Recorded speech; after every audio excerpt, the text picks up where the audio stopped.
नमस्कार, बहुत स्वागत है आप सभी का। आप देख रहे हैं आपका प्रोग्राम कॉफी पर कुरुक्षेत्र। मैं हूं सौरभ शर्मा, आपके साथ बातें करते हैं आपसे बिल्कुल खुल्लम खुल्ला, वो बातें जो कहीं और बिल्कुल नहीं होती हैं। मेहमानों साहब को मिलवा देता हूं। आज सबसे पहले हमारे साथ खास मेहमान डीजीपी विक्रम सिंह साहब हमारे साथ स्टूडियो में हैं। सर बहुत स्वागत है आपका। सर धन्यवाद। आज बहुत बातें होनी सर जी, बुलडोजर योगी होनी भी चाहिए। आज पूरा जो है अनावरण होगा और जो काले बादल है छट गए हैं, इसलिए कोर्स ऑफ द इंटरेक्शन हम लोग इस पे चर्चा करेंगे। काले बादल छट गए, आपने कहा लोगों का ब्रेक लग गए, आपने काले बादल छट गए। आता हूं सर। जी जी जी। प्रदीप सिंह जी हमारे साथ हैं। सर बहुत स्वागत है आपका। शांतनु गुप्ता जी हमारे साथ, बहुत स्वागत आपका। जैसा डीजीपी साहब ने अभी थोड़ा सा इशारा कर ही दिया, आपको क्या खबर है आज कि भाई योगी जी का बुलडोजर रुक गया, सुप्रीम कोर्ट ने ही ब्रेक लगा दिया, हैंड ब्रेक खींच दिया, टाइम, अब बुलडोजर थम गया। योगी जी की, लोग कहने वाले कह रहे हैं, योगी जी की यूएसपी क्या थी? Law and order. कैसे काबू किया? बुलडोजर। अब जब यूएसपी ही खत्म कर दी सुप्रीम कोर्ट ने, तो फिर योगी जी के कदम अपने आप थम गए। मतलब योगी जी, मतलब बेसिकली बुलडोजर नहीं, योगी जी को रोक दिया गया है आज। ये आज नैरेटिव है सर सब जगह। आप देखिए बयान में लेकर के आया हूं किसने क्या क्या बोला है।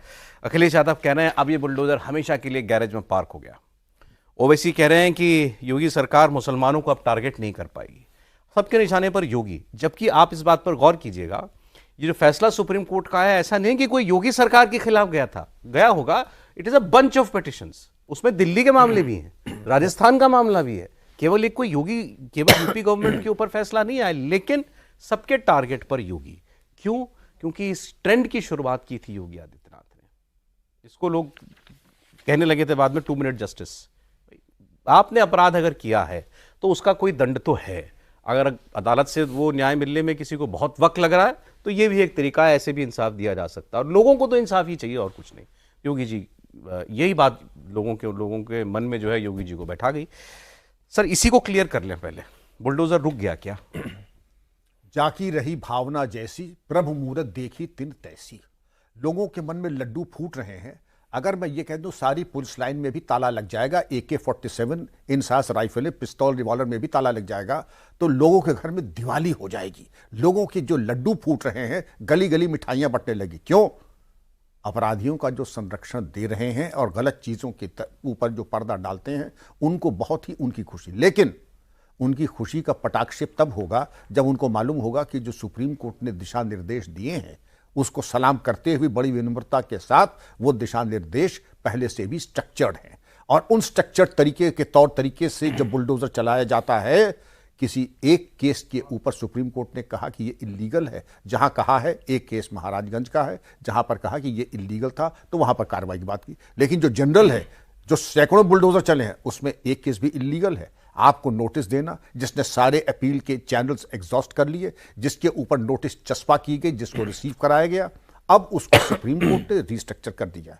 पुलिस वो पवित्र विभाग है कि जहां पर अगर टीयर गैस भी चलाई जाती है, वाटर कैनन भी चलता है, तो तब भी चेतावनी 3 बार, एक बार नहीं 3 बार चेतावनी दी जाती है, तब टीयर गैस और वाटर कैनन चलती है। आप क्या समझते हैं कि बुलडोजर बिना चेतावनी के चल जाएगा? कोई अमानवीय सामंती पुलिस है? ये पुलिस मित्र है और वही चीज करती है जो जनहित में हो और पूरे लोक व्यवस्था को सुरक्षित करते हुए सबके बहुजन हिताय बहुजन सुखाय के आधारभूत दर्शन को लेकर के आगे बढ़ती है। लेकिन दुष्ट दलन एक यज्ञ है और दुष्ट दलन में यजमान प्रसन्न होता है, जो दर्शक हैं, जो सम्मिलित हैं पवित्र यज्ञ में वो, लेकिन जो दुष्टात्माएं हैं वो उसके ज्यादा बहुत आहत होती हैं। क्योंकि सरकार की अरबों रुपए की जमीन जिसे कब्जा हुआ है, तो कितनी पीड़ा होगी। वो तो ऐसा लगता है कि जैसे हमारे घर की चीज जा रही है। देश की जो बेशकीमती जमीन है, सरकारी जमीनें हैं, रेलवे की, पुलिस की, फॉरेस्ट की, उन पे जो अतिक्रमण कराया था, उस पे जब पानी फिरेगा तो पीड़ा तो होगी ही। लेकिन वो पीड़ा सुप्रीम कोर्ट ने, अच्छा है, साधुवाद सुप्रीम कोर्ट को कि उन्होंने स्ट्रक्चर कर दिया है। अब क्या चीज है? नोटिस की एक कॉपी डीएम को, वीडियोग्राफी, और इसके अलावा पीरियड ऑफ अपील, 15 दिन का समय। ये क्या पहले नहीं दिया जाता था? पहले भी दिया जाता था। आप कह रहे हैं दुष्टों को पीड़ा तो अभी भी दी जाएगी, लेकिन वार्निंग के साथ। निश्चित। तो हमने आपसे कहा ना, बद अच्छा बदनाम बुरा। अब मैं कुछ कहूं तो मुझे कोई मानेगा नहीं। हम तो वाटर कैनन भी चलाते हैं, हम तो जब टीयर गैस भी चलाते हैं तो 3 बार चेतावनी, एक बार नहीं 3 बार देते हैं। बुलडोजर तो बहुत बड़ा कदम है प्रशासनिक, तो आप क्या समझते बिना चेतावनी कर लेगा? हम क्यों अपने कैरियर को, अपनी प्रतिष्ठा को दांव पे लगाएं? क्यों लगाएंगे? हम तो विधि सम्मत तरीके से चलेंगे और चल रहे हैं। ये बात, इस बार तो सब कुछ ज्यादातर जो ऑर्डर है वो तो अफसरों के ऊपर दिया है सुप्रीम कोर्ट ने। अफसर ने अगर ये नहीं, इनका पालन नहीं किया इन गाइडलाइंस का, तो भले अफसर से भरपाई करवानी पड़े, लेकिन करवाएंगे। उनकी तनख्वाह से कराई जाएगी, होना भी चाहिए, बिल्कुल सही है। आपने कहा इससे बुलडोजर तो नहीं रुक रहा, कम से कम जो डीपी साहब ने कहा। सर आप कैसे देख रहे हैं इस ऑर्डर को? क्या योगी जी के हाथ बांध दिए सुप्रीम कोर्ट ने? ऐसा है कि आप यूपी का अर्बन डेवलपमेंट एक्ट 1974 पढ़ लीजिए। सुप्रीम कोर्ट ने आज जो कहा है और उस एक्ट में जो प्रोविजंस है, आपको कोई अंतर नहीं दिखाई देगा। कोई भी प्यूनिटिव एक्शन बिना नोटिस के हो ही नहीं सकता। इनकम टैक्स आपसे डिमांड करेगा टैक्स की, तो पहले आपको नोटिस देगा, फिर आपको बताने का समय देगा कि आप अपना पक्ष रखिए। उसके बाद भी आपके पास अपील का भी समय होता है। इसी तरह से किसी भी आपकी बिजली काटी जाएगी तो पहले आपको नोटिस दिया जाएगा। ऐसा नहीं है कि एक दिन कोई आया, आप सो के सुबह उठे, वो आया, वो बिजली काट रहा है, आपको कुछ पता नहीं। दिखाया तो ऐसे ही जा रहा है कि अभी यहाँ कोई हत्या का आरोपी है, आज गोली चली, रात में उसके घर पे जाकर नोटिस लगा दिया, सुबह बुलडोजर ये एक पब्लिक परसेप्शन है जो बड़ा अच्छा परसेप्शन है। जनरली परसेप्शन जो नैरेटिव बनाया जाता है वो नुकसानदेह होता है, नुकसान पहुंचाने के लिए। कोई भी एक्शन, जो भी बुलडोजर चला है, जो आरोपी हैं उन पर मैं कह रहा हूं, ये कोई नहीं कह सकता कि उसको नोटिस नहीं दिया गया था, उसको अपनी बात कहने का समय नहीं दिया गया था, और उसको जो है मौका नहीं दिया गया था कि वो अपील कर सके।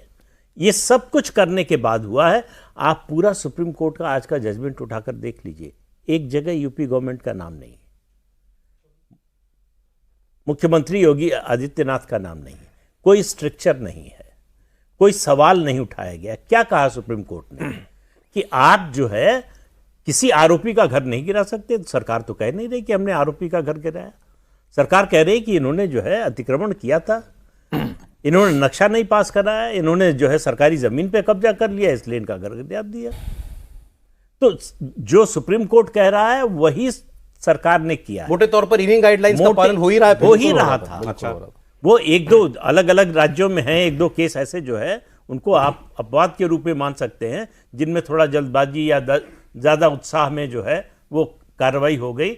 लेकिन उत्तर प्रदेश में जितनी कार्रवाई हुई है, एक जो डीजीपी साहब ने कहा महाराजगंज का मामला, उसको छोड़कर सब में नोटिस दिया गया है। ठीक है, इसी वजह से आप देखिए कि 7.5 साल से कार्रवाई चल रही है, एक भी कोई कोर्ट नहीं गया कि हमारे साथ अन्याय हो गया। और कोर्ट कुछ कौन से मामले में आपने देखा है कि सरकार ने एक्शन लिया हो और कोई कोर्ट न जाए? तुरंत भाई, यहां तो आतंकवादियों के लिए आधी रात में सुप्रीम कोर्ट के दरवाजे खुल जाते हैं। तो ऐसा अत्याचार हो रहा हो 7.5 साल से और कोई बोले नहीं, कई हजार एकड़, और ये भी पिटीशन जो है जमीयत की थी, किसी विक्टिम की नहीं थी कि वो गया हो कि भाई हमारे साथ बड़ा अत्याचार हो गया, ये सरकार अत्याचार कर रही है, कानून तोड़ रही है। ऐसा कुछ नहीं हुआ। आरोप क्या लगते हैं जो दिखाई देते हैं मोटे तौर पर कि मुसलमानों के खिलाफ ज्यादा हो रहा है। तो भाई जो अपराध करेगा तो ये देखा जाएगा कि अगर मुसलमान है तो छोड़ देना चाहिए, तो ऐसा तो हो नहीं सकता। जो अपराध में ज्यादा लिप्त पाया जाएगा उसी के खिलाफ। और ये होता है कि भाई आपको उसी समय क्यों याद आया कि जो है इनका ये अतिक्रमण था। हाँ, तो किसी को भी, डीजीपी साहब बैठे हैं वो ज्यादा अच्छी तरह से बताएंगे, कोई भी अगर किसी मामले में आरोपी बनाया जाता है तो उसकी पूरी कुंडली खंगाली जाती है। इसके पीछे कभी केस रहा है, कभी शिकायत रही है, इसने कभी कोई गलत काम किया, इसके खिलाफ कोई पुलिस कंप्लेंट हुई है, एफआईआर हुई है, किसी और अपराध में तो नहीं पाया गया है। ये सब उस समय तलाशा जाता है। ऐसा नहीं पुलिस 24 घंटे जो है, ठीक है सर, प्रदेश के या देश के सारे नागरिकों का जो है ये तलाश कर रही है कि इसके खिलाफ कोई केस है कि नहीं। जब ऐसा मामला आता है तो तभी होता, तब पता चला कि इसने अतिक्रमण किया है तो एक्शन हुआ। एक्शन के लिए जो भी प्रोसीजर है लीगल वो फॉलो किया गया। अच्छा देखिए, बुलडोजर कार्रवाई के ऊपर सुप्रीम कोर्ट ने गाइडलाइंस दी हैं, लेकिन जैसा मैंने आपसे पहले कह रहा था, जो विपक्ष है या बीजेपी, खासकर योगी जी के जो विरोधी हैं, वो खुश इस बात से हैं कि इस योगी के पर कतर दिए। ये भी एक बड़ी बात है कि एक फैसले को आप सीधे जो किसी एक पर्टिकुलर गवर्नमेंट या नेता पर नहीं है, आप सीधे उसको उससे जोड़ करके देखिए देखिए। पिछले क्योंकि 7 साल में अगर किसी ने हड़पाई हुई जमीन को रिकवर कराया वो सबसे बड़ा योगी आदित्यनाथ है। योगी आदित्यनाथ ने करीब 70,000 एकड़ जमीन यूपी में रिकवर करी है। और वो जमीनें कौन सी हैं? अतीक अहमद ने बड़ा बिल्कुल सुप्रीम जो वहाँ का हाई कोर्ट है उससे 1.5 किलोमीटर दूर अपना बंगला बना रखा है। बिल्कुल सबको पता है, ओपनली पता है कि जमीन नजूल की जमीन है, SC/ST की जमीन है, किसानों की जमीन है, सरकार की जमीन है। अतीक अंसारी ने उस पर मुख्तार अंसारी ने होटल चलता था, चल रहा है सालों से, होटल चल रहा है वो जमीन पे है। हमारे यहाँ तो देखिए यहाँ पे फार्म हाउस तोड़ दिए नोएडा में, वो तो मुसलमानों के नहीं थे। तो अगर आपने रिकवर करना, और ये पुराना मामला है, अगर आप गोरखपुर में जाएं योगी आदित्यनाथ से पुराना मतलब प्री CM, तो वहां पे तो उनका ये बिल्कुल फॉर्मूला है कि अगर मुझे कोई गुंडा मिला तो देखो इसका आर्थिक तंत्र चलता कैसे, इसका मैं आर्थिक तंत्र काटूंगा तो 50 लड़के 100 लड़के रखता कैसे, या असला मुआने का पैसा कहां से आता है, तो काम टेढ़े मेढ़े होते हैं। तो ये उनका पुराना फॉर्मूला है कि आर्थिक तंत्र पे आदमी के चोट करो। और कई बार तो ऐसा हुआ है कि नोटिस पहले से जा रखे हैं, ऐसे बार कई बार अखिलेश की गवर्नमेंट में नोटिस जा चुके हैं, लेकिन नोटिस तो ना आदमी भेजता रहता है, एक प्रक्रिया है, लेकिन उस पर फाइनल एक्शन अल्टीमेट काम वो जिसको कहते हैं फाइल का पेट भरना। ऐसे कई बार तो ऐसा हुआ अखिलेश जी के टाइम पर नोटिस गए, सरकारी अधिकारी करता रहता है, लेकिन किसने तोड़ा नहीं, तो उन्होंने क्या करा, चस्पा करा, 15 दिन में तोड़ दिया। नहीं तो कैसे हो सकता है? जैसे कई बार ऐसा हुआ है कि आज आदमी पकड़ा गया 5 दिन में हुआ और वो कोर्ट में भी नहीं गया। क्यों नहीं गया? उसे पता है कि नोटिस तो मुझे आ चुका है और नोटिस की कॉपी फाइल में हुई है, फाइल में लगी हुई है वो। तभी ये किसी पर्टिकुलर केस पे सुप्रीम कोर्ट ने नहीं कहा कि ये केस आपने गलत करा, और जो एक आध केस गलत होगा वहां पे वो अधिकारी सच में पकड़ा जाएगा। अधिकारी खुद मेक श्योर करता है कि वो 3 नोटिस गए हैं क्या, सारे कागज, नहीं तो वो खुद नहीं तोड़ने जाता।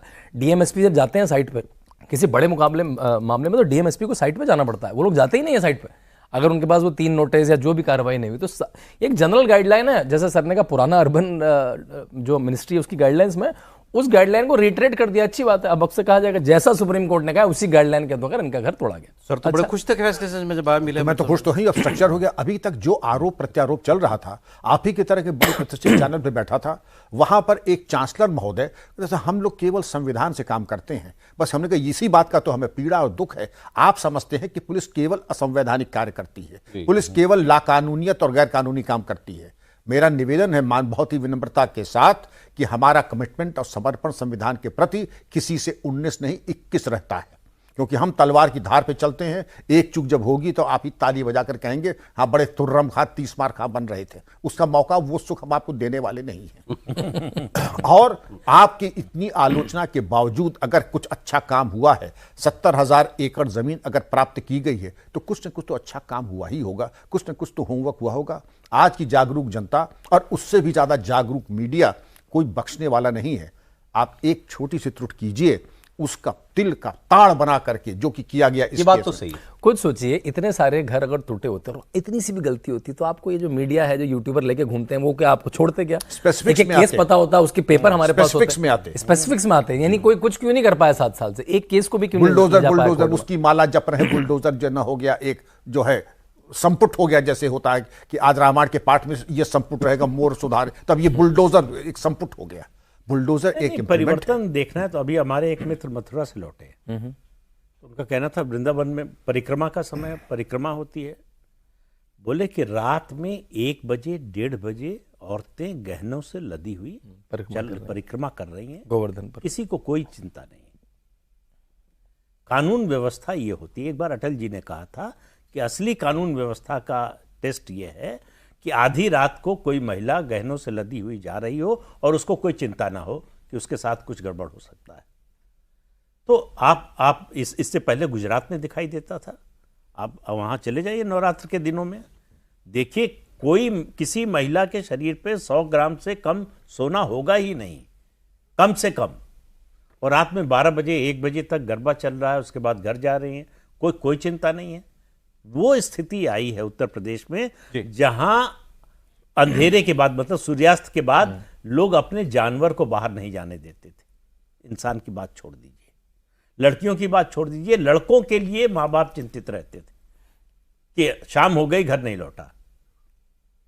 तो कहां से, देखिए ये तो तुलनात्मक होता है ना कि क्या थी स्थिति और क्या अब है। ये तुलना करेंगे तभी तो आपको अंतर जो है तभी दिखाई देगा ना। तो ये जो बुलडोजर है उसने एक तरह से त्वरित न्याय की बात कही जा रही है, लेकिन न्याय के प्रति आस्था जो है, कानून व्यवस्था के प्रति आस्था, और सरकार जिसको हमने चुना है, हमने इसीलिए चुना है कि वो हमारी सुरक्षा करेगी।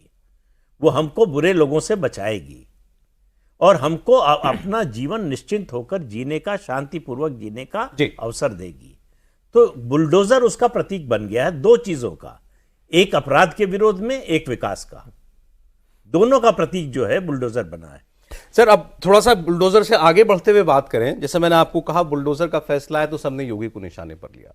अभी आप महाराष्ट्र झारखंड का इलेक्शन देख रहे हैं, इतने अनुभवी लोग हैं, आपका कद कहां पहुंच चुका है या कितना हो चुका है, ये इससे भी पता चलता है कि कितने विरोधी आपके सामने खड़े हो गए, कौन कौन से विरोधी आपके सामने खड़े हो गए। ये इस इलेक्शन में बड़ा साफ साफ दिखाई दे रहा है। पहले तो योगी जी का नारा, बटोगे तो कटोगे, अलग अलग संस्करणों में संस्करणों में उसको अलग अलग लोगों ने अलग अलग तरीके से दिया, institutionalized है वो तो। वो हो गए। अब वो बीजेपी की सेंट्रल थीम है और मुझे तो लगता नहीं कि केवल चुनाव तक के लिए ये आगे लंबा भी चलने वाला सेंट्रल है। थीम है। आप देखिए सब पूरी पार्टी की लकीर वो बन गई। एक बात सामने से, भाई वहां प्रचार तो सब कर रहे हैं, निशाना किस पर है? सबका, योगी आदित्यनाथ। वो भी पार्टी अध्यक्ष खड़गे जी नाम लेके कह रहे हैं। वो एक बड़ा मुझे लगता है कि मतलब ऐसा पहलू है जिस पर बात होनी चाहिए। खड़गे साहब को अचानक योगी जी क्यों नजर आ गए? इससे पहले तो कभी नहीं हुआ ये। लेकिन सबसे बड़ा दुश्मन बटेंगे और रोज हो रहा है ये। कटेंगे का तीर जो है बिल्कुल निशाने पे लगा और उसका दर्द हो रहा है। 7.5 साल से मैं कह रहा हूं मुख्यमंत्री हैं योगी आदित्यनाथ और पिछले 24 साल से राजनीति में है, सांसद हैं। तो आपको कभी याद नहीं आई उनका भगवा वस्त्र कभी नहीं दिखा। एग्जैक्टली। तो आज ही क्यों दिख रहा है? क्योंकि अब वो बोलने में ऐसा होता है, कई बार आप ज्यादा बोल जाते हैं। बोलने में उन्होंने बोल दिया कि मेरी माँ को जिंदा जला दिया गया, घर जला दिया गया और मेरे चाचा को जला दिया गया। तो योगी जी ने पूछा किसने जलाया, ये भी तो बताइए। निजाम के लोगों ने जलाया, ये बोल नहीं सकते, उनके एजेंडे में ये फिट नहीं होता है। वो तो कह रहे मैं नहीं बताऊंगा किसने नहीं जलाया। बताऊंगा। नहीं, उससे सबने इसीलिए टूर्नामेंट उन्होंने खोज खेल लिया। खेला फिल इन द ब्लैंक्स का। हाँ, लोगों ने भर दिया। तो उस ब्लैंक को जो है योगी जी ने भर दिया कि किसने जलाया। वो इसको खाली छोड़ना चाहते थे कि मैं दलित हूं, सवर्णों ने मेरे साथ ऐसा किया होगा, ये धारणा बन जाए। उस धारणा को बनने नहीं दिया, तो वो एक तरह से उनके ऊपर उल्टा पड़ा। तो योगी जी रोके रुक नहीं रहे, ये क्या है ना? योगी जी की बात नहीं है, ये जनमानस की बात है। जनता को जो पसंद आ जाए। आप 2013-14 को याद कीजिए, बीजेपी की टॉप लीडरशिप खिलाफ मोदी के, पार्टी के उस समय के तत्काल नहीं, उससे पहले जो अध्यक्ष थे नितिन गडकरी जी, वो खिलाफ। सहयोगी दलों में सबसे बड़ा जो सहयोगी दल नीतीश कुमार का जेडीयू, वो खिलाफ। उन्होंने गठबंधन तोड़ दिया इस पर कि आप घोषणा कीजिए कि ये नरेंद्र मोदी को प्रधानमंत्री पद का उम्मीदवार नहीं बनाएंगे, घोषित करेंगे। अगर आप इसका आश्वासन भी नहीं देते हैं तो हम अलग हो जाएंगे। अलग हो गए। और पार्लियामेंट्री बोर्ड में बीजेपी के क्या हुआ, ये किसी से छिपी हुई बात नहीं है, सार्वजनिक बात है। जी। संघ में भी ऐसे लोग थे जो पक्ष में नहीं थे, लेकिन इसके बावजूद क्यों नरेंद्र मोदी के पक्ष में फैसला हुआ? क्योंकि जनता चाहती थी। ये बात राजनाथ सिंह ने कही नीतीश कुमार से कि अगर हम चाहें भी तो इसे रोक नहीं सकते। अगर हमने नरेंद्र मोदी का नाम प्रधानमंत्री पद के उम्मीदवार के रूप में घोषित न किया तो हमारा कार्यकर्ता हमें मार डालेगा। उस समय जो है सरसंघ चालक से स्वयंसेवक सवाल पूछने लगे थे कि नरेंद्र मोदी को क्यों नहीं घोषित किया जा रहा है। तो जब एक बार जनता मन बना लेती है, मुझे तो अपने गांव का याद है, उस समय चाय की दुकान पर जो बीजेपी के कार्यकर्ता कोई नेता कोई दिख जाए तो लोग कहते थे कि मोदी लाओ वोट ले जाओ। अच्छा। हाँ, कि मोदी अगर आएंगे तभी वोट देंगे। तो ये जो है एक पब्लिक इमेजिनेशन को कैच करना जिसको कहते हैं, वो योगी जी ने कर लिया है। ओके। अब पार्टी क्या फैसला करेगी, कैसे करेगी, कब करेगी, उसके बारे में कुछ कह नहीं सकते, लेकिन इतना तय है कि लोगों के मन में योगी जी बस गए हैं। और एक नेता के लिए, बड़े नेता के लिए ये भी जरूरी है कि आप अपने राज्य की बाउंड्री को ट्रांसेंड करें। बहुत जरूरी है और बहुत मतलब अच्छी बात है। कर्नाटका का जो पिछला चुनाव था, वहां पे एक जगह में जाना हुआ, मतलब बहुत सारे लोग ऐसे खड़े थे जिनको हिंदी का एक शब्द नहीं आता था। मैंने पूछा क्यों खड़े हो किसी के थ्रू, थोड़ा बाबा बाबा बाबा बाबा को देखना है, मतलब केवल एक देखने के लिए, मतलब कल्ट फिगर। आप कर्नाटका से लेकर मणिपुर तक, जहाँ लोग उनकी हिंदी भी नहीं समझ रहे हैं, उनकी भाषा भी नहीं समझ रहे हैं, वहाँ भी लोग आ चुके हैं, क्योंकि उनके बारे में सुना है कि उन्होंने उत्तर प्रदेश पिछले 7 साल से कैसे चला है। तो जैसा आपने कहा, वो अपने स्टेट की बाउंड्री ट्रांसग्रेस कर चुके हैं। मैं थोड़ी सी प्रयास करता हूँ, डीजीपी साहब अपनी मर्यादा के दायरे में बिल्कुल कॉन्स्टिट्यूशन के फ्रेमवर्क से बाहर कभी नहीं निकलते हैं। आज थोड़ी सी पॉलिटिकल बात तो होनी चाहिए। क्यों नहीं होनी चाहिए? मैं देश का नागरिक हूं, वोटर हूं। आप कैसे, मेरी महत्वाकांक्षाएं नहीं, राजनीतिक भले ही ना हो, लेकिन देश के विकास के लिए तो ही है। सर्वश्रेष्ठ नेता, कर्तव्यनिष्ठ, वो निर्वाचित हो, ये मेरी भावना है, ये मेरी प्रार्थना है। योगी जी क्यों उपयोगी हैं देश के लिए? योगी जी उपयोगी यूं है क्योंकि आपने स्पष्ट सवाल किया, इसका स्पष्ट उत्तर होना चाहिए। ऐसा राजनेता जो 5वें तल पे बैठे और उसका कोई सॉफ्ट कॉर्नर बाहुबलियों के लिए न हो और उनसे लाभान्वित न हो रहा हो, उनसे कुछ अर्थ की प्राप्ति न हो रही हो, ये बड़ा सुखद अनुभव होता है। और इसका उत्तर अगर आप देखें, आप जवाब मत दीजिएगा, अपने मन में ही उत्तर दे दीजिएगा, आपको समाधान मिल जाएगा। पिछले 20 सालों में, 25 सालों में ऐसे कितने मुख्यमंत्री हुए हैं जो बाहुबलियों से लाभान्वित नहीं हुए हैं? यूपी में तो कोई नहीं। तो आपको उत्तर मिल गया। क्या योगी जी लाभान्वित हो रहे हैं? नहीं हो रहे हैं। तो आपको उत्तर मिल गया। एक तेंदुलकर और एक गांव का गुल्ली डंडे का प्लेयर, तो आप किसका चयन करेंगे? एक तेंदुलकर और एक गांव का गुल्ली डंडा का प्लेयर। ये किसे कह रहे हैं गुल्ली डंडे का प्लेयर? थोड़ा सा मैं वेट कर रहा हूं कि वो मतलब ना, बस होशियार को इशारा काफी है। लेकिन योगी जी का कद इतना विराट हो चुका है कि अब उनके सामने, जैसे तेंदुलकर का मैंने नाम लिया, विराट कोहली का नाम लिया, तो कंपैरिजन शुड बी बिटवीन कंपैरेबल्स। हम कुछ, अब गांव के छोटे मोटे गुल्ली डंडा के प्लेयर्स जो हैं, अब वही बरगद गमले में उगने वाले बरगद का मुकाबला करेंगे।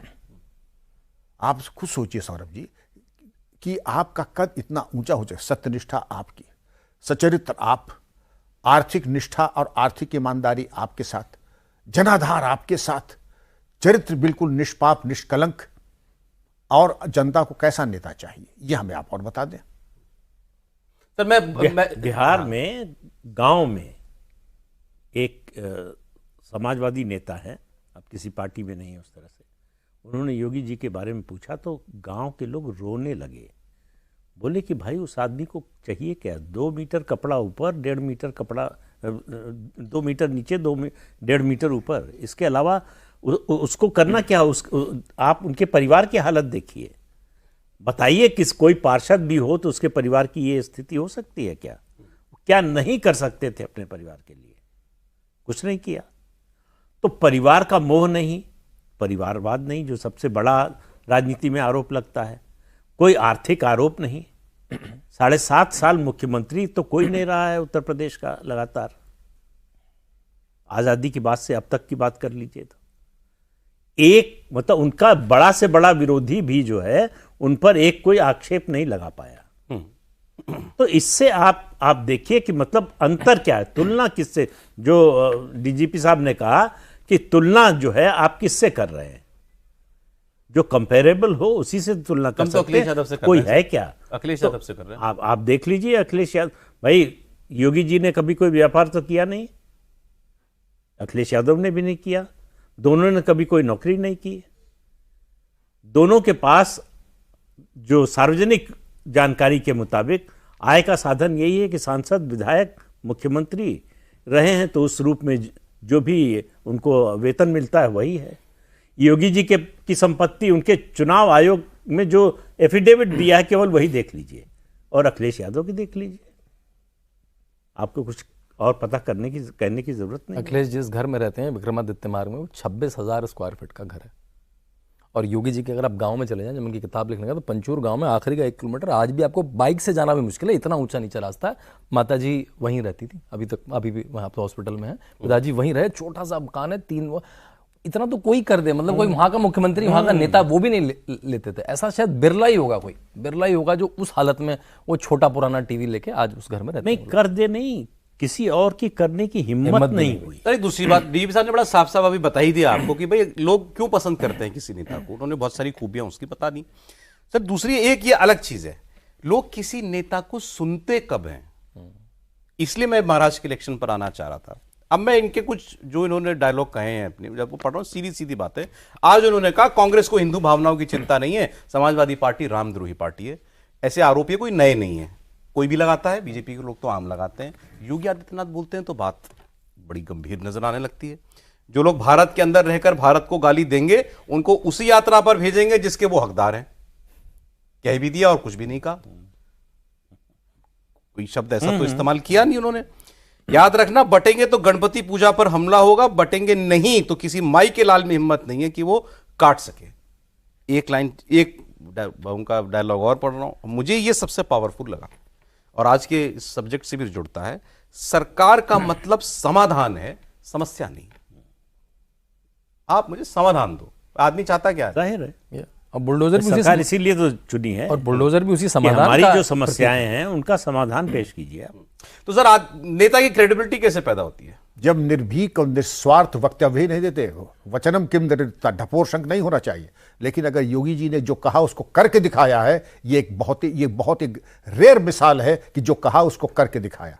और जब योगी होता है, जब योगाभ्यासी होता है, तो चेतना समग्र हो जाती है। फिर जो कहता, वाणी में एक धार होती है, वाणी में एक टंकार होती है। मैं कुछ कह दूं, यही वाक्य अगर मैं कह दूं तो आप कह देंगे ढपोर शंखो, तुम्हारी बातों में कोई बल नहीं है, तेज नहीं है, तुम्हारी वाणी में ओज नहीं है। लेकिन जब सन्यासी कहता है तो उसकी वाणी में ओज होता है और वो हृदयस्थ होती है। फिर कंठस्थ नहीं करने की जरूरत नहीं है, वो हृदयस्थ होती है, हृदय को चोट करती है जाकर के। ये योग का विषय फिर कभी बताऊंगा मैं आपको। लेकिन एक योगी कोई शब्द कहे और एक सामान्य व्यक्ति को कहे, कोई गृहस्थ कहे, वो इंपैक्ट, ये उसका प्रभाव नहीं होगा। योगी जी ने जो उनका पास्ट रिकॉर्ड है, जो वर्तमान में करके दिखाया है, उससे ये स्पष्ट होता है कि कथनी और करनी में कोई अंतर नहीं है। और बाकी में अगर कहें तो राजनीति मेरा विषय नहीं है। मैं कटु भाषा, असंगत भाषा आपके पत्र में कहना नहीं चाहूंगा। अगर वो कहे पूरब तो पश्चिम जरूर देख लीजिएगा। आपको सर, मतलब आपने इतने इस अलग अलग तरीके की सरकारें देखी और उनके अंडर आपने काम किया। एग्जीक्यूटिव तो जो आदेश सरकार का वो मतलब करेगा, पद पर बैठा व्यक्ति उस पर काम करेगी। आपको सबसे ज्यादा इंप्रेस किस बात ने किया योगी जी की? कोई एक बात आपको अगर लगी?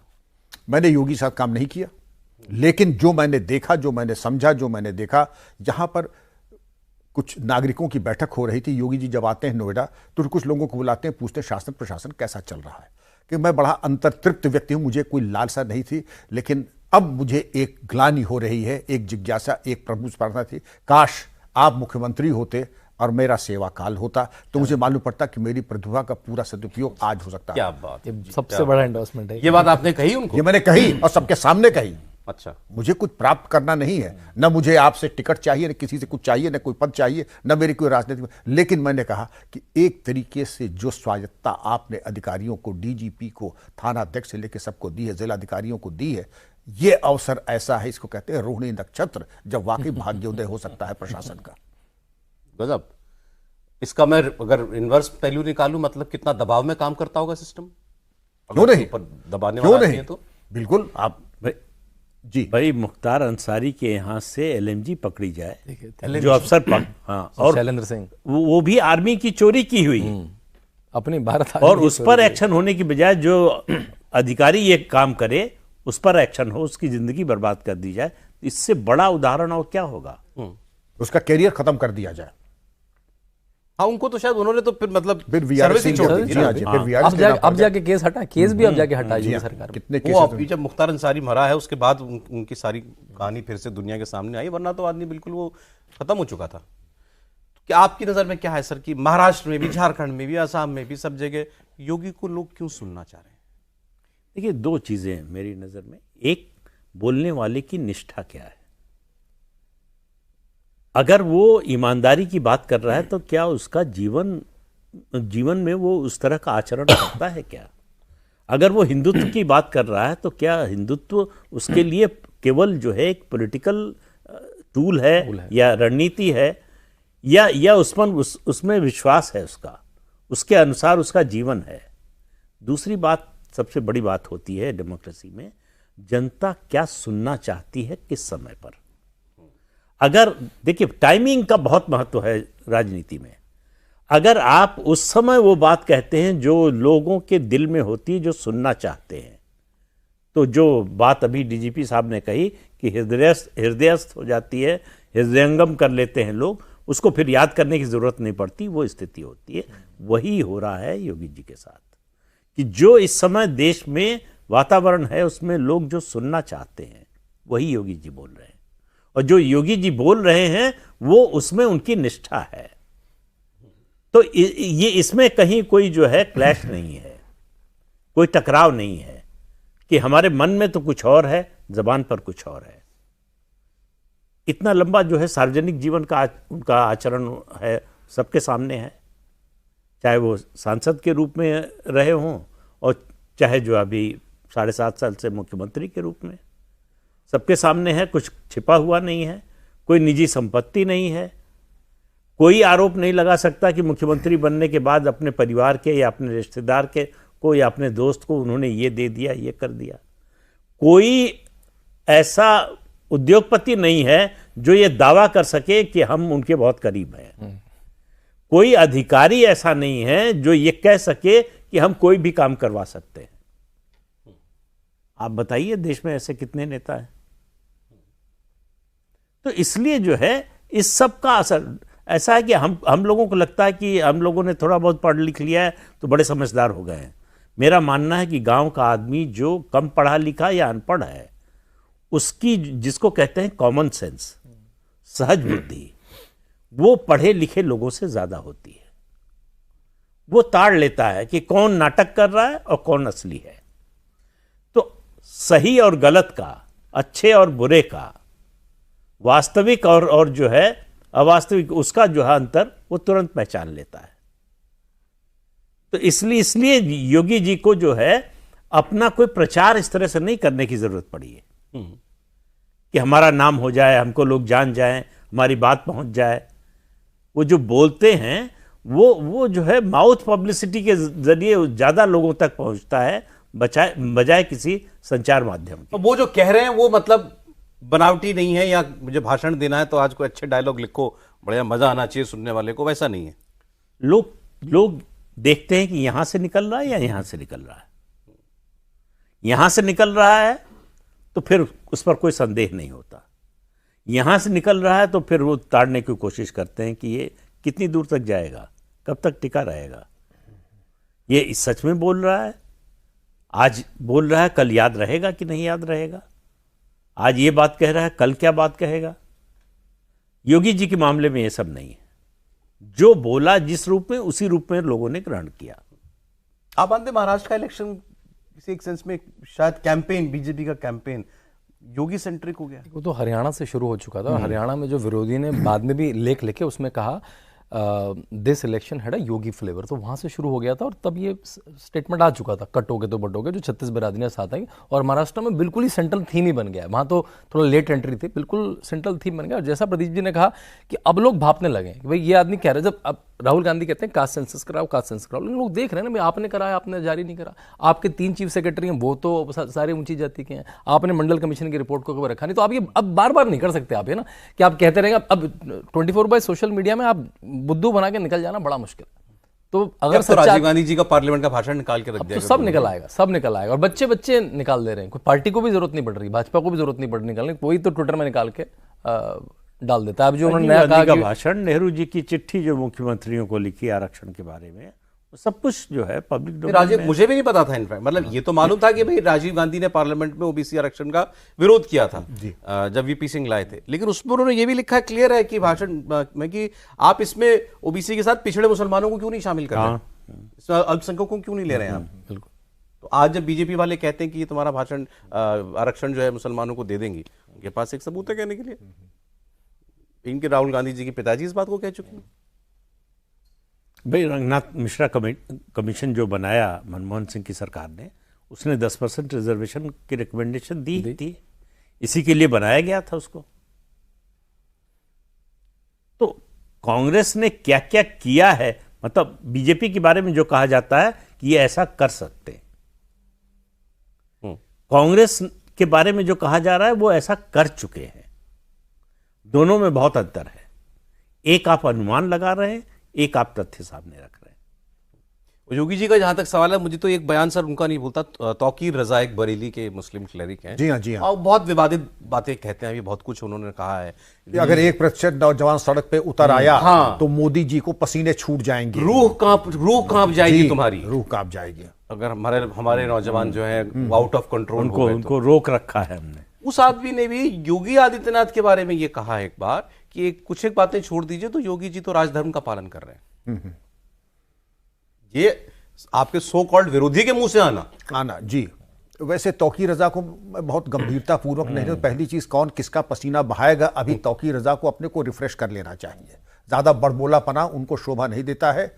एक चौकी इंचार्ज काफी उनका पसीना निकलवाने के लिए, इसलिए सूप बोले तो बोले, छलनी क्या बोले से 72 छेद हो। तो मेरा मशवरा होगा तौकीर रजा साहब, आप गद्दी नशीन हैं, अपनी इज्जत आपके हाथ में, ऐसा कोई काम न कीजिए कि आपकी इज्जत के ऊपर कोई आंच आए। एक चीज। दूसरी चीज, अगर उन्होंने कहा है तो कोई एहसान नहीं किया, उन्होंने वही कहा जो ही यथार्थ है, जो कि सत्य है और जग जाहिर है। तो ये जो आरोप योगी आदित्यनाथ पर, आज हमने बुलडोजर पर बात की तो बहुत से लोगों ने, ओवैसी साहब ने और जितने लोगों ने कहा कि भाई मुसलमानों को आप टारगेट कम से कम बुलडोजर नहीं करेगा। आपको लगा योगी आदित्यनाथ कभी परसेप्शन क्रिएट करने के लिए, पब्लिक को खुश करने के लिए, मुसलमान भाई मुसलमान है तो यहां तो बुलडोजर चलाओ ही चलाओ, सवाल ही नहीं उठता है। जितना निष्पक्ष और जितनी एक रूपता के साथ योगी जी का प्रशासन चलते, वही तो हमने कहा, एक निहित स्वार्थ की एक ऐसी दुकानें चल रही हैं जो कहां से, न्यूयॉर्क से fake news, D fake news और लाला करके। और अगर जिसे कहते हैं कि 100 किलो जब जमा देंगे कि आप व्यक्ति नहीं आप भैंस हो, तो 100 बार आप कहेंगे नहीं, और एक से कहेंगे कि मैं तो भैंस हूं, मेरी सींग कैसे निकलेगी यहां से। ये मैं फिलॉसफी का आपको बता रहा हूं। वो कहते हैं कि वाकई ये मुसलमान विरोधी। और सौरभ, जितनी जमीन रिकवर करी गई उसमें 30 से 35% ही मुस्लिम लोगों से करी गई। वो अलग बात है कि मुस्लिम समाज को सोचना चाहिए कि अगर वो आबादी में 15-20% है तो वो क्रिमिनल जनसंख्या में वो 35 से, वो उनके उलमा को सोचना चाहिए। लेकिन वो जो करीब 60-65% जमीन है वो गैर मुस्लिम लोगों से रिकवर करी गई है। सर किसी भी बड़े नेता के एडवाइजर होते होंगे, किसी भी बड़े नेता को लोग ये बताने वाले होते होंगे भाई अब आपका अगला कदम या आपका अगला लक्ष्य ये होना चाहिए, पब्लिक ये ऐसा चाहती है, हमको ऐसे करना चाहिए। इनके इर्द गिर्द हैं ऐसे लोग? नहीं, देखिए, 2 तरह के नेता होते हैं। एक जो सलाह, बल्कि 3 तरह के, जो सलाहकार जो बोलते हैं वही बोल देते हैं। दूसरे नेता होते हैं सलाहकार की बात सुनते हैं और उसको फिर अपने हिसाब से बदल कर जो है वो फिर सामने रखते हैं। तीसरे नेता ऐसे किस्म के होते हैं जिनको कुछ बताने की जरूरत नहीं है, उनको ठीक समय पर सही तथ्य देने की जरूरत है, जो उनको हो सकता है पूरा न याद हो सकता है आंशिक रूप से याद हो, और तो उस समय उनको जो है बताने से, तो वो क्या चाहते हैं, अगर ऐसे सलाहकार हैं जो ये समझ जाएं कि वो चाहते क्या हैं, तो फिर उस सलाहकार काम के हैं, नहीं तो किसी काम के नहीं है। तो योगी जी को ऐसे सलाहकारों की जरूरत नहीं है। योगी जी को ऐसे ऐसे लोगों की जरूरत है सलाहकार के रूप में जो उनके बोझ को थोड़ा हल्का कर सके। कैसा बोझ?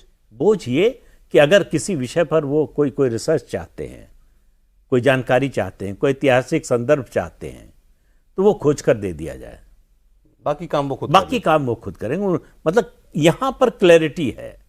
यहां जब आप स्पष्टता नहीं होती है तब आपको बहुत ज्यादा सलाहकारों पर निर्भर रहना पड़ता है, और यहां जब कुछ ना हो तो केवल सलाहकारों पर ही निर्भर रहना पड़ता है। योगी जी, आप मतलब उनकी छवि तो लॉ एंड ऑर्डर और बुलडोजर ये बन गई, या हाफ एनकाउंटर या फुल एनकाउंटर लोग कहने लग गए। इसके अलावा योगी आदित्यनाथ की विशेषताएं क्या है? वो शायद ज्यादा आती नहीं सामने। देखिए, मैंने तो अपनी जो सबसे कम आती है उनका जो प्रशासन का पक्ष है, विकास को लेकर उनका जो विजन है। आज देखिए आप, नोएडा कहां से कहां पहुंच गया है। मोबाइल मैन्युफैक्चरिंग में यहां तक ले जाना, जिस तरह से एक्सप्रेसवे, अभी मुश्किल से 1 साल और लगेगा ज्यादा से ज्यादा, देश में सबसे ज्यादा एक्सप्रेसवे वाला प्रदेश बन जाएगा उत्तर प्रदेश। पूरे भारत के 40% एक्सप्रेसवे उत्तर प्रदेश में होंगे। 1 साल बाद 1000 किलोमीटर और निकलने वाला है। देश का सबसे बड़ा, एशिया का भी सबसे बड़ा एयरपोर्ट बन रहा है जेवर में, जो मैं इससे उनका श्रेय कम नहीं कर रहा हूं, लेकिन आपको केंद्र का भी तो इसमें सहयोग चाहिए ना। नहीं, बिल्कुल चाहिए। आज मोदी सरकार भी यूपी में इन्वेस्ट चाहती है, करना चाहती है, लेकिन आपके पास विजन तो हो भाई। सवाल ये है कि आप अगर सिर्फ ये सोच रहे हैं कि अगली बार चुनाव कैसे जीतना है, तो ये सब बातें आपके मन में नहीं आएंगी। जिसको भी चुनकर भेजा जनता ने, उसको अवसर दिया। तो ये जो जिस नेता में विजन होता है वो हो सकता है पूरा काम ना कर पाए, लेकिन शुरुआत तो करेगा ही, और उसी से पता चलेगा कि उसका विजन क्या है। अगर अपने प्रदेश को लेकर या देश की जिम्मेदारी है तो देश को लेकर आपका 5 साल 10 साल 15 साल 20 साल का विजन नहीं है तो और चीजें छोड़िए, आप उत्तर प्रदेश का बजट देख लीजिए, कर्ज किस तरह से कम किया है। 2 लाख करोड़ से 7.5 लाख करोड़ पहुंच गया बजट में। तो और जीडीपी किस तरह से बढ़ा है। तो ये ऐसा थोड़ा है कि उन्होंने बुलडोजर चलाया इसलिए जीडीपी बढ़ गई। जैसे अभी आपने बताया कि मतलब एक ये आपकी एक इच्छा रही कि मतलब अगर योगी जी के साथ काम करने का मौका मिलता इतनी आज़ादी के साथ तो वो एक अलग अनुभव होता। कभी ये भी लगा आपको कि भाई किसी अफसर की को जो है महाराष्ट्र का ऑर्डर मिल गया, देखो मुंबई का कमिश्नर बन गया, महाराष्ट्र का डीजीपी बन रहा है, सो कॉल्ड ऐसे स्टेट जो डेवलप्ड स्टेट्स हैं। अभी यूपी तो बेबारू रहा ना बहुत लंबे अरसे तक, कभी ये भी लगा कहाँ यार मैं कहाँ। यूपी से अच्छा कोई काडर नहीं है, ये गलतफहमी है आपकी सौरभ जी की। पुलिस पूछ रहा हूं सर। डीजीपी नाराज कर दिया उत्तर प्रदेश, डीजीपी उत्तर प्रदेश, उसका वो गौरव है जो अपने स्टेट प्लेन से जब जाता नेशनल पुलिस एकेडमी तो लोग कहते हैं सर रुतबा हो तो विक्रम सिंह जैसा हो। अब यूपी डीजीपी कोई हल्का ना समझे, पुलिस कमिश्नर वगैरह पानी भरते हैं यूपी डीजीपी के आगे। लेकिन मेरे मन में कोई इच्छा नहीं थी कि मैं डायरेक्टर रॉ बन जाऊं और डायरेक्टर आईबी बन जाऊं। मैं बड़ा तृप्त और संतुष्ट व्यक्ति था, लेकिन उस दिन मेरे उत्कंठा थे काश योगी जी मुख्यमंत्री होते और मैं चाहे एसएसपी ही क्यों ना होता। तो अगर एसएसपी होता तो मैं वो करके दिखाता। और मैंने अपने को हमेशा 24/7 100%, लेकिन मैं 200% डिलीवर करता अगर योगी जी का दिया हुआ इकोसिस्टम, अगर उसमें मुझे काम करने का अवसर होता। दिलताज सर ने जो बातें कही थी इससे आगे तो हम लोग क्या ही कहें। सर बहुत शुक्रिया, आप प्रोग्राम में आए। विक्रम सिंह जी बहुत धन्यवाद। सर प्रदीप जी बहुत शुक्रिया आपका। शांतनु जी बहुत आपका धन्यवाद। अब योगी जी उपयोगी थे, ये तो योगी मोदी जी बोल चुके हैं, यहाँ लिखा है महाउपयोगी हैं। अब योगी जी को कौन रोक पाएगा, आगे वाला वक्त आप देखिए सब कुछ बताएगा। आज इतना ही कॉफी पर कुरुक्षेत्र में।